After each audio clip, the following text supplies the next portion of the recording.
শহীদ রাষ্ট্রপতি জিয়াউর রহমানের মৃত্যুবার্ষিকী উপলক্ষে সারা দেশে রয়েছে বিভিন্ন আয়োজন। আমরা এই মুহূর্তে চলে যেতে চাই চট্টগ্রামে কি আয়োজন রয়েছে সেই খবর জানতে আমাদের সহকর্মী মামুনুর রশিদ অভি আমাদের সাথে যুক্ত হয়ে আছেন। অভির সাথে জানতে চাইবো যে অভি, বিএনপি দলীয় নেতাকর্মীরা কি ধরনের আয়োজন রেখেছে এবং কোন কোন আয়োজন পরিচালিত হচ্ছে এখন এই মুহূর্তে, বিস্তারিত জানাবেন। সাবেক রাষ্ট্রপতি জিয়াউর রহমানের ৪৫তম শাহাদাত বার্ষিকী উপলক্ষে চট্টগ্রামের রাঙ্গুনিয়ার জিয়ানগরে সকাল থেকেই নেতাকর্মীরা কিন্তু ভিড় করতে থাকেন এবং তার যে সমাধিস্থল, প্রথম সমাধি স্মৃতিসৌধ, সেখানে আসলে বিভিন্ন রাজনৈতিক দলের অর্থাৎ বিএনপির রাজনৈতিক দলের বিভিন্ন মন্ত্রী এমপিরা এখানে এসেছেন। তারা ফুল দিয়ে শ্রদ্ধা নিবেদন করেন।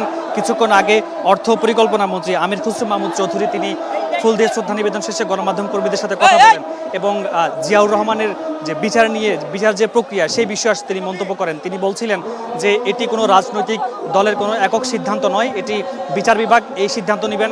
বিচার যে প্রক্রিয়া সেটি সম্পূর্ণ বিচার বিভাগের উপরেই দায়িত্ব রয়েছে, তারা আসলে এই প্রক্রিয়াটি সামনে অগ্রসর করবেন, এমনটি তিনি কিন্তু মন্তব্য করেছেন। এবং এছাড়া চট্টগ্রামের যে অন্যান্য এমপিরা রয়েছেন, কিছুক্ষণ আগে ব্যারিস্টার মীর মোহাম্মদ হেলালুদ্দিন তিনিও আসলে ফুল দিয়ে শ্রদ্ধা নিবেদন করেন।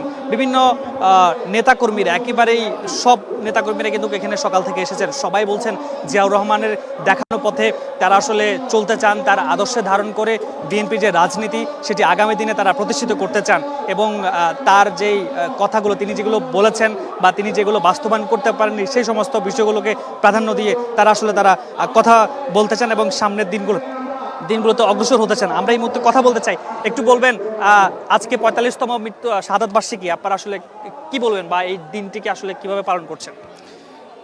ধন্যবাদ আপনাকে। আজকে আমাদের বাংলাদেশের যিনি স্থপতি ছিলেন ওনার ৪৫তম শাহাদাত বার্ষিকী।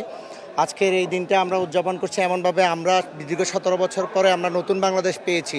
এই নতুন বাংলাদেশ ওনারই পুত্র, একমাত্র বাংলাদেশের যিনি আজকে হাল ধরেছেন উনি আমাদের শ্রদ্ধেয় তারেক রহমান। উনি ওই জিয়াউর রহমানের হাত ধরে উনি এই দেশকে এগিয়ে নিয়ে যাবেন, এইটাই প্রত্যাশা। আজকের বার্তা হচ্ছে যে দীর্ঘ ১৭ বছর যে ফ্যাসিস্টরা এই দেশকে শাসন করেছে, যেভাবে তারা একতন্ত্রভাবে দেশ চালিয়েছে, আমার ইচ্ছে থাকবে সামনে দেশটা এমনভাবে এগিয়ে নিয়ে যাবে যাতে বিশ্বের মানচিত্রে এটা একমাত্র দেশ হয়ে থাকবে।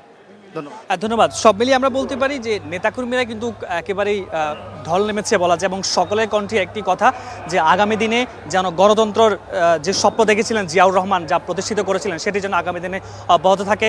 সবাই ধর্মবর্ণ নির্বিশেষে সবাই যেন একসঙ্গে কাঁধে কাঁধ মিলিয়ে বাংলাদেশে থাকতে পারে এবং আগামী বাংলাদেশ যে বিনির্মাণের কথা বলা হচ্ছে সেটি। আপনাকে ধন্যবাদ। আপনার মাধ্যমে জানতে পারছিলাম যে চট্টগ্রামে এই কি আয়োজন রয়েছে সে খবর আমরা দর্শকদেরকে জানাচ্ছিলাম।